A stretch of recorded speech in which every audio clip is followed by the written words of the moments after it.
எல்லாத்துக்கும் வணக்கம். நம்ம லாஸ்ட் டைம் போட்ட வீடியோவில் வந்து பார்த்திங்கன்னா நம்ம நூலை எப்படி பேக் பண்ணுறது, நூலை என்ன பண்ணுறது, நூலை எங்கெங்கே விற்கலாம் அப்படின்னு சொல்லியிருந்தேன். இப்போ எல்லோரும் விற்றுட்ருக்காங்க.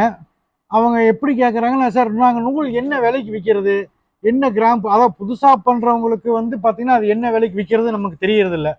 ஸோ புதுசாக பண்ணுறவங்களுக்கு நான் என்ன சொல்கிறேன்னா, நான் நல்லா தெரிஞ்சுக்கங்க. நூல் வந்து பார்த்திங்கன்னா நான் இதில் எழுதி வச்சுருக்கேன், அதை நீங்கள் நல்லா பார்த்துக்குங்க.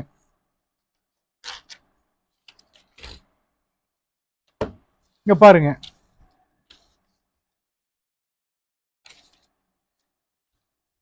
50 கிராம் வந்து நம்ம 7 ரூபாய்க்கு போடலாம். இங்க நாங்க திருப்பூர்ல போட்டுட்டு இருக்க ரேட்டு சரிங்களா? 50 கிராம் 7 ரூபா, 100 கிராம் 13 ரூபா, 150 கிராம் 20 ரூபா, 250 கிராம் 30 ரூபா, 1/4 கிலோ 30 ரூபா, 1/2 கிலோ 60 ரூபா. சரிங்களா? இதுதான் கணக்கு. அதாவது வந்து நம்ம வந்து இது வந்து நாங்க திருப்பூர்ல போடுற ரேட்டு, இந்த ரேட்டு. இதே வந்து நீங்க வெளியூர், உங்களுக்கு சென்னையெல்லாம் பார்த்தீங்கன்னா இதில் வந்து ஒரு பாக்கெட்டுக்கு உங்களுக்கு 2 ரூபா ஜாஸ்தி ஆகும்.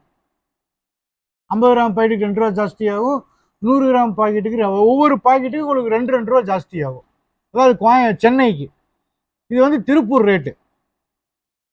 சரிங்களா? இந்த இந்த துணியை வந்து, இந்த நூலை வந்து நீங்க பிரித்து பாக்கெட் போட்டு ஸ்பேர் பார்ட்ஸ் கடை, automobiles, work shop, car work shop, bike work shop, showroom, car showroom, bike showroom எங்கே வேணாலும் கொடுக்கலாம். டைல்ஸ் கடைக்கு நீங்கள் மூவ் பண்ணலாம். ஏன்னா டைல்ஸ் கடையில் வந்து பார்த்தீங்கன்னா கடைசியில் டைல்ஸ் ஒட்டதுக்கப்புறம் கீழே உள்ள பேஸ்ட் போடுவாங்க. அந்த பேஸ்ட் போட்டு துடைக்கிறதுக்கு துணி யூஸ் பண்ண மாட்டாங்க, இந்த நூலத்தை யூஸ் பண்ணுவாங்க. ஸோ டைல்ஸ் கடைக்கு நமக்கு நிறையா போயிட்டுருக்கு. இப்போ நீங்கள் பார்த்தீங்கன்னா கன்னியாகுமரி எல்லாம் பார்த்தீங்கன்னா, கன்னியாகுமரி உங்களுக்கு வேறு பக்கம் எல்லா பக்கமே வந்து பார்த்தீங்கன்னா உங்களுக்கு டைல்ஸ் நிறைய யூஸ் ஆகுது.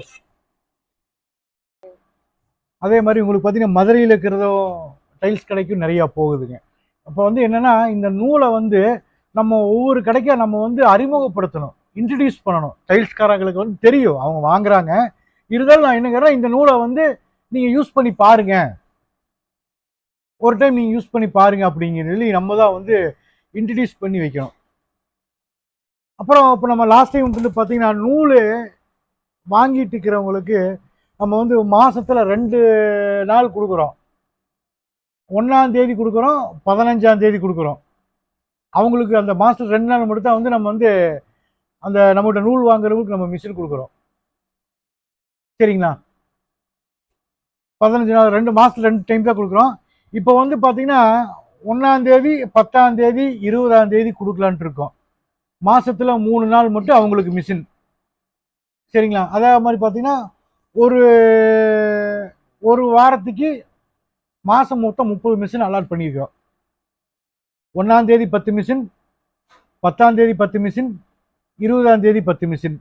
ஒரு மாசத்துக்கு 30 மிஷின் நம்ம வந்து நம்மகிட்ட வந்து நூல் வாங்கி சப்ளை பண்ணுறவங்களுக்கு மிஷின் அலாட் பண்ணியிருக்கிறோம்.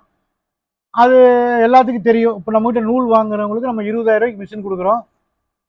அந்த 20,000த்துக்கு வந்து பார்த்தீங்கன்னா உங்களுக்கு மீதி பணம் வந்து மாதம் மாதம் நீங்கள் கொடுக்குற மாதிரி. மாதம் மாதம் இல்லை, நீங்கள் வந்து 100 கிலோ துணி எடுக்கும்போது 5,000 ரூபா ப்ளஸ் ஒரு 2,000 ரூபா சேர்த்து கொடுக்கணும். உங்கள் கணக்கில் 20,000 ரூபா ஃபஸ்ட்டு வரவு வச்சுக்குவோம். அதுக்கப்புறம் வந்து 2,000 ரூபா. அந்த மாதிரி வந்து நீங்கள் எத்தனை டைம் துணி எடுக்கிறீங்களோ அத்தனை டைம் வந்து நீங்கள் வந்து நம்மக்கிட்ட நீங்கள் துணி எடுக்கும்போது அந்த 2,000 2,000 நம்ம சேர்த்து கொடுக்கணும். அது வந்து நம்ம மிஷின் எடுத்துருக்கிறவங்களுக்கு, இப்போ நம்மகிட்ட நூல் வாங்கிட்டு இருக்கிறவங்களுக்கு அது எல்லாத்துக்குமே பழக்கப்பட்டதா. நம்ம இப்போ வந்து பார்த்தீங்கன்னா இப்போ நிறைய பேர் அதில் கொடுத்துருக்குறாங்க. நம்ம அவங்கள என்ட்ரி பண்ணிவிட்டு பணமெல்லாம் வாங்குறதில்ல. நம்ம எந்த அன்னைக்கு மிஷின் டெலிவரி கொடுக்குறோமோ அந்த அன்னைக்கு கூட நம்ம பணம் வாங்கிட்டு நம்ம மிஷின் கொடுக்குறோம். 20,000 ரூபா பணம் வாங்கிட்டு மிஷின் கொடுக்குறோம். சரிங்களா? அந்த கஸ்டமருக்குலாம் வெயிட் பண்ணுங்க. இப்போ நான் 15ஆம் தேதி சொன்ன கஸ்டமருக்குலாம் நான் வந்து 10ஆம் தேதி நான் மிஷின் கொடுக்க போகிறேன். 10 பேர்த்துக்கு கொடுக்க போகிறேன். சரிங்களா? பேலன்ஸ் இருக்கிறவங்களுக்கு மறுபடியும் 10 நாள் கழிச்சு. ஏன் வந்து நீங்கள் வந்து 10 நாளுக்கு ஒருக்கா 10 மிஷின் கொடுக்குறீங்க அப்படின்னு நிறைய பேர் கேட்குறாங்க. நான் உண்டான ரீசன், உண்மையான ரீசனை சொல்லிடுறேன். 20,000 ரூபாய்க்கு நான் மிஷின் கொடுக்கும்போது நான் என்னுடைய இன்வெஸ்ட்மெண்ட்டும் கையில் வேணும். ஒரு 40,000 என்னுடைய இன்வெஸ்ட்மெண்ட்டும் நான் போடுற மாதிரி வருது. ஸோ அந்த 40,000 ரூபா வந்து நான் வந்து மிஷினை விற்கணும், நூல் விற்கணும். எனக்கு ஒரு அளவுக்கு மட்டும்தான் என்னுடைய கை காசை நான் வந்து உள்ளே போட முடியும். ஸோ எனக்கு ஒரு வந்து 1லிருந்து ஒரு 10க்குள்ளே ஒரு 10 மிஷின் 20 மிஷின் விற்றுதுன்னா அதில் வர்ற லாபத்தை போட்டு தான் உங்களுக்கு நான் கொடுக்க போகிற மிஷினை காசு வச்சு தான் வாங்க முடியும். அதே மாதிரி நூல் விற்கிது அப்படின்னு அந்த நூலுக்கு உண்டான லாபம், அதில் நான் போட்ட இன்வெஸ்ட்மெண்ட் அதையெல்லாம் விற்று தான் நான் வந்து அதுக்கு மிஷின் வாங்க முடியும். அந்த மிஷினை தான் உங்களுக்கு நான் கொடுக்க முடியும். சரிங்களா? உங்களுக்கு 20,000 கொடுத்து மீதி காசை வந்து நான் ஃபைனான்ஸெல்லாம் பண்ணல. என்னுடைய சொந்த காசில் நான் போட்டு தான் உங்களுக்கு நான் வந்து மிஷினை கொடுக்குறேன். இது வந்து ஃபைனான்ஸ் கிடையாது. நல்லா ஒரு விஷயம் தெரிஞ்சுக்கங்க. நான் வந்து வெளியே வந்து நான் ஃபைனான்ஸில் ஜாயின் பண்ணியோ இல்லை வந்து பேங்க்கில் ஜாயின் பண்ணியோ வந்து 20,000 போக மீதி பணத்தை வந்து நான் லோன் போட்டு கொடுக்குறது வந்து என்னுடைய சொந்த பணம், ஓன் மணி. சரிங்களா? அது என்ன ரீசன் கேட்டிங்கன்னா, நீங்கள் வெளியே பேங்க்குக்கு போனால் வட்டி வரும், அதே மாதிரி ஃபைனான்ஸ் போட்டாலும் வட்டி வரும். உங்களுக்கு வட்டி இல்லாமல் நம்மக்கிட்ட நூல் எடுக்கிற கஸ்டமருக்கு நான் வட்டி இல்லாமல் இலவசமாக வந்து அந்த பணத்தை நான் கொடுக்குறேன். இலவசம் இல்லை, வட்டி மட்டும் இலவசம். மற்றபடி நான் மீதி கொடுக்குறீங்க 52,000 வந்து நீங்கள் எனக்கு வந்து நூல் எடுக்கும்போது துணி ரிட்டர்ன் எடுக்கும்போது 2,000 கொடுக்குறீங்க, அவ்வளோதான். அதுலேயே பார்த்தீங்கன்னா இப்போ ஒரு கிட்டத்தட்ட பார்த்தீங்கன்னா ஒரு 50-60 கஸ்டமரில் எனக்கு வந்து ஒரு 10 பேர் பக்கம் எனக்கு சரியாக கொடுக்கறது இல்லை. அது கொஞ்சம் பாருங்கள். மிஷினை வாங்கிட்டு அதோட ஸ்டாப் பண்ணிட்டீங்க, இன்னும் எனக்கு அந்த துணி எடுக்கும்போது 2,000 கொடுக்கறது இல்லை. 2-3 டைம் துணி எடுத்துகிட்டு சார் நெக்ஸ்ட் டைம் வாங்கிக்கலாம்னு சொல்லிட்டீங்க. கொஞ்சம் பாருங்கள். ஏன்னா உங்களுக்கு அந்தளவுக்கு வந்து நூலில் வருமானம் வருது. நூலில் வருமானம் இல்லைன்னா கூட உங்களுக்கு சொல்லலாம், நூலில் வருமானம் இல்லை என்ன பண்ணலாம், உங்களுக்கு நல்லாவே வருமானம் வருது. ஏன்னா நீங்கள் ஆல்ரெடி நூலில் வந்து வியாபாரம் பண்ணிகிட்டு இருக்கீங்க. ஸோ வந்து உங்களுக்கு வருமானம் வருது. சரிங்களா? அதனால் வந்து எனக்கு கொடுங்க. அதே மாதிரி இப்போ வந்து எல்லாரும் கேட்குற கேள்வி, இவங்க நம்ம நூல் கஸ்டமரை விட்டுருங்க, புதுசாக கஸ்டமர் வந்து இது என்ன தொழில், இது வந்து நீங்கள் மிஷின் வந்து பணம் கட்டி எவ்வளோ நாளில் கொடுப்பீங்க, எத்தனை நாளில் மிஷின் கொடுப்பீங்க அப்படிங்கிறாங்க. நான் உங்ககிட்ட ஆல்ரெடி சொன்னது தான். நம்மகிட்ட வந்து மிஷின் ரெடியாக இருக்குது, பாருங்கள். இன்னைக்கு மட்டும் பார்த்தீங்கன்னா நம்மகிட்ட இன்னைக்கு மட்டும் 5 மிஷின் வந்து நம்மகிட்ட ஆர்டர். சரிங்களா? இன்னைக்கு 5 மிஷின் ஆர்டர். இப்போ மிஷின் வந்து நம்ம பேக் பண்ணிட்டு இருக்கோம். எல்லா மிஷினும் வந்து ஸ்டாக் பேக்கிங் பண்ணிட்டு இருக்கிறோம். இது ஊரை நம்ம வந்து இன்னைக்கு கொடுக்க போகிற மிஷின் ஸ்டாக் பேக்கிங் பண்ணிட்டு இருக்கோம். ஒவ்வொரு ஊருக்கு எழுதி வச்சு கொடுத்துட்டு இருக்கோம். சரிங்களா? இது ஊரா வந்து இன்னைக்கு டெலிவரி. அதனால வந்து மிஷின் வந்து நம்ம ரெடியாக இருக்கு. நீங்க எப்போ வந்தாலும் மிஷின் ப்ளஸ் துணி அமௌண்ட் கொடுக்கும்போது நீங்கள் உடனே மிஷின் எடுத்துக்கலாம். பணம் வாங்கிட்டு அட்வான்ஸ் வாங்கிட்டு 1 மாதம் 2 மாதம் நீங்கள் புக் பண்ணணும் அப்படிங்கிற அளவுக்கெல்லாம் வந்து பெரிய கிடையாது. யாராக இருந்தாலும் சரி இன்வெஸ்ட்மெண்ட் பண்ணுனா மிஷின் எடுத்துக்கலாம். நீங்களாக இருக்கட்டும், நானாக இருக்கட்டும், யாராக இருக்கட்டும், இன்வெஸ்ட்மெண்ட் பண்ணணும். இன்வெஸ்ட்மெண்ட் பண்ணுனா உடனே எடுத்துக்கலாம். ரெண்டாவது, மிஷினோட விலை 72,000 ரூபா. துணி நாங்கள் 1 கிலோ 52 ரூபாய்க்கு கொடுக்குறோம். அதை பிரித்து கொடுத்தா திருப்பி 80 ரூபாய்க்கு எடுத்துக்கிறோம். உடனுக்குடனே நாங்கள் மிஷின் கொடுத்துறோம். டெலிவரியெல்லாம் லேட் பண்ணுறதில்ல. சில பேருக்கு இன்னும் என்ன ஒரு கேள்வி கேட்குறாங்கன்னா, சார் நாங்கள் வெளியூரில் இருக்கோம், எங்களுக்கு இதை பற்றி ஒன்றும் தெரியாது, வெளியூரில் நம்ம எப்படி நீங்கள் அனுப்புறது, வண்டி பிடிச்சி கொண்டு வர முடியுமா, ஒவ்வொரு டைம் நான் வண்டி பிடிச்சி கொண்டு வர முடியுமா, மூட்டையெல்லாம் பார்த்தாங்கன்னா இது எப்படி நாங்கள் கொண்டு போகிறது அப்படிங்கிறாங்க. நான் எல்லாத்துக்கும் சொல்கிறதா, சில பேர்த்துக்கு புரிதல் கிடையாதுன்னா அவங்களுக்கு அந்த அளவுக்கு வந்து பார்த்தீங்கன்னா தேவைகள் இல்லை. ஸோ அவங்களுக்கு எதில் அனுப்புறது எதில் பண்ணுறதுன்னு தெரியல. உங்களுக்கு ஒரு அடையாளத்தோடு சொல்லணும் அப்படின்னா எல்லாரும் பார்க்கக்கூடிய மாதிரி ஒரு அடையாளம் சொல்கிறேன். நீ எல்லா ஊர்லேயும் பாருங்கள், பெரிய வேனாக இருக்கட்டும், லாரியாக இருக்கட்டும், கூண்டு போட்ட வண்டியில் அனுமார் வந்து மலையை தூக்கிட்டு போகிற மாதிரி படுத்துட்டு பறந்துட்டு போகிற மாதிரி வந்து ஒரு ஃபோட்டோ பார்த்துருப்பீங்க. அதுக்கு பேர் என்னன்னா ஏபிடி பார்சல் சர்வீஸ். சரிங்களா? அதில் வந்து அந்த கம்பெனியோட லோகோ வந்து வச்சுருப்பாங்க, அனுமார் மலையை தூக்கிட்டு போகிற மாதிரி.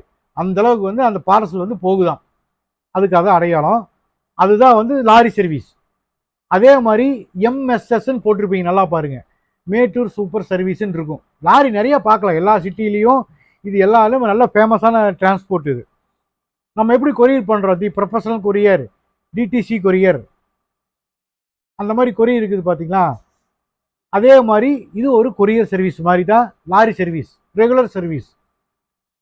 டெய்லி நைட்டு 9 மணி 10 மணிக்கு லோடு ஃபுல்லானதுக்கப்புறம் ஒவ்வொரு ஊருக்கு ரீச் ஆகும். பெரிய பெரிய பண்டல், பெரிய இதெல்லாம் வந்து அதில் தான் வரும். இப்போ நீங்கள் எல்லா துணி கடைக்கு பார்த்தீங்கன்னா துணி கடைக்கெல்லாம் வருது. துணி கடையில் எப்படி வரும், பார்சல் இந்த மாதிரி லாரி மூலியமாக தான் வரும். ஸோ இது வந்து டிரான்ஸ்போர்ட்டில் நம்ம புக் பண்ணிடுவோம். இது வந்து இன்னைக்கு நீங்கள் எனக்கு பேமெண்ட் கட்டினீங்கன்னா, நீங்கள் சாயந்தரம் 5 மணிக்கு பேமெண்ட் கட்டினீங்கன்னா, நம்மளுக்கு டெய்லி 6 to 7 மணிக்கு வந்து லோட் ஆகி ஆட்டோவில் போகும். 7 மணிக்கு நாங்கள் டிரான்ஸ்போர்ட்டில் புக் பண்ணிடுவோம். 7 மணிக்கு டிரான்ஸ்போர்ட்டில் புக் பண்ணோம்னா நைட்டு அவங்க லோடு ஆனதுக்கப்புறம் 9 மணி வரைக்கும் புக்கிங் எடுப்பாங்க. 10 மணி அப்படிங்கிறது லோடு வந்து கிளம்பிடும், எல்லா ஊருக்கும் கிளம்பிடும். சென்னையே இருந்தாலும் 10 மணிக்கு கிளம்புனா காலையில் 6 மணிக்கு சென்னையே போயிடும். ஒரே நாள் தான், தமிழ்நாடு ஃபுல்லாக ஒரே நாள் தான், அதர் ஸ்டேட்டும் ஒரே நாள் தான். எல்லா ஊருக்கும் ஒரே நாளில் டெலிவரி ஆயிரும்.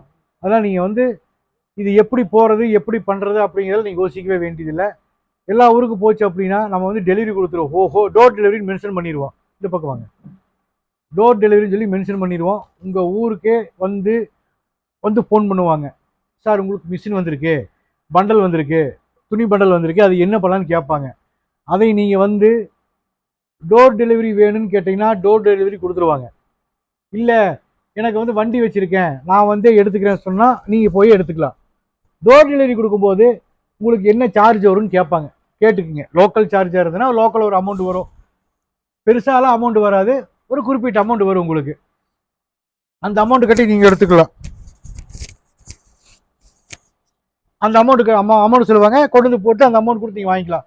ஸோ இதில் எவ்வளோ தான். இதில் வந்து நீங்கள் வந்து பெருசாக நீங்கள் பயப்படுறதுக்கு இது 110 கிலோ வெயிட் வருது நான் எப்படி தூக்கிட்டு போகிறது அப்படிங்கிறதுலாம் கவலை இல்லை. லோக்கலில் இருக்கிறவங்க ஆட்டோ இருக்குது, நாங்கள் ஆட்டோ அரேஞ்ச் பண்ணி கொடுத்துருவோம், நீங்கள் ஆட்டோ வழியாக போட்டுக்கலாம். சரிங்களா? இவ்வளோ இதில் விஷயம். மிஷினோட விலை 72,000, துணி ஒரு கிலோ 52, திருப்பி எடுக்கிறது 80 ரூபா. இதான் இவ்வளோ கான்செப்ட். அதே மாதிரி வந்து 50 கிராம் நூல் வந்து நம்ம 7 ரூபாய்க்கு இங்கே திருப்பூரில் கொடுக்குறோம், 100 கிராம் 13 ரூபாய்க்கு கொடுக்குறோம், 150 கிராம் வந்து 20 ரூபாய்க்கு கொடுக்குறோம், 250 கிராம் 30 ரூபாய்க்கு கொடுக்குறோம், அரை கிலோ 60 ரூபாய்க்கு கொடுக்குறோம். நீங்கள் பாக்கெட் பண்ணும்போது உங்களுக்கு 140 ரூபா அந்த ரேஞ்ச் வரைக்கும் நம்ம வியாபாரம் பண்ணலாம். பேக்கெட் இல்லாமல் 1/4 கிலோ 1/2 கிலோ போய்கிட்டிங்கன்னா உங்களுக்கு கிலோ 120 ரூபாய்க்கு தான் போகும். சரிங்களா? எங்கிட்ட வந்து கிலோ 80 ரூபாய்க்கு வாங்கினாலும் உங்களுக்கு வித்தீங்கன்னா உங்களுக்கு 40 ரூபாய்க்கு கிடைக்கும். சரிங்களா? 40 ரூபா கிடைக்கும். அப்படி நீங்கள் 40 ரூபா உங்களுக்கு கிடைக்கும்போது ஒரு நாளைக்கு நீங்கள் 50 கிலோ ஒரு மூட்டை நீங்கள் விற்றாலும் 2000 ரூபாய் கிடைக்கும். ஒன்றும் மோசமான தொழில் கிடையாது. என்ன அப்படின்னா நம்ம உழைக்கணும், கஷ்டப்படணும். சரிங்களா? இது வந்து எப்படி வந்து நம்ம உழைக்கணும், எப்படி கஷ்டப்படணும், இது வந்து யார்கிட்ட எப்படி சொல்லி மார்க்கெட்டிங் பண்ணணும், சரிங்களா, எப்படி மார்க்கெட்டிங் பண்ணணும், அதை வச்சு நம்ம எப்படி முன்னேறணும், உங்களுக்கு எல்லா டீட்டெயிலும் எல்லா வழிகாட்டலும் எல்லா ஊண்டுதலும் நான் உங்களுக்கு நான் கொடுக்குறேன். நாளைக்கு உங்களுக்கு கண்டிப்பாக இது எங்கே விற்கணும், என்ன விலைக்கு விற்கணும், எந்த மாதிரியெல்லாம் நம்ம கஷ்டப்படணும், கஷ்டப்பட்டால் தான் ஜெயிக்க முடியும். சரிங்களா? அது எல்லா விவரம் உங்களுக்கு நாளைக்கு போடுற வீடியோவில் விளக்கமாக சொல்கிறேன். நன்றி, வணக்கம்.